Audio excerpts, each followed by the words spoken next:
Hi friends, welcome to mom's kitchen. ఇప్పుడు bachelor special egg bhurji ఎలా చేయాలో చూద్దాం. దీనికోసం స్టవ్ ఆన్ చేసుకొని ఒక ప్యాన్ పెట్టుకొని అందులో 2 టేబుల్ స్పూన్ల ఆయిల్ వేసుకొని ఆయిల్ హీట్ అయిన తర్వాత జీలకర్ర ఉల్లిపాయ వేసుకొని ఫ్రై చేయాలి. ఇందులోనే 2 పచ్చిమిర్చి చీలికలు కొద్దిగా కరివేపాకు కూడా వేసుకొని ఉల్లిపాయ కొద్దిగా బ్రౌన్ కలర్ వచ్చేంత వరకు వేయించుకోవాలి.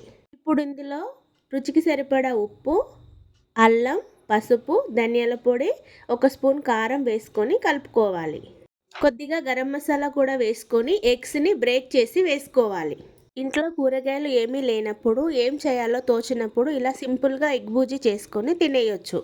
ఇది బ్యాచిలర్స్కి ఈజీ అండ్ పర్ఫెక్ట్ రెసిపీ. మీకు ఇలాంటి మరిన్ని బ్యాచిలర్స్ రెసిపీస్ కావాలంటే కామెంట్ చేయండి.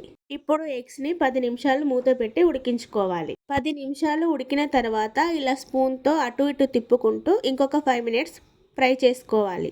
5 మినిట్స్ ఫ్రై అయిన తర్వాత ఇందులో కొద్దిగా కొత్తిమీర వేసుకొని బాగా కలుపుకొని స్టవ్ ఆఫ్ చేసేయాలి. మీకు ఎంతో ఇష్టమయ్యే ఎగ్ బుర్జీ రెడీ. ఈ ఈజీ రెసిపీని మీరు కూడా ఒకసారి ట్రై చేయండి. Thanks for watching.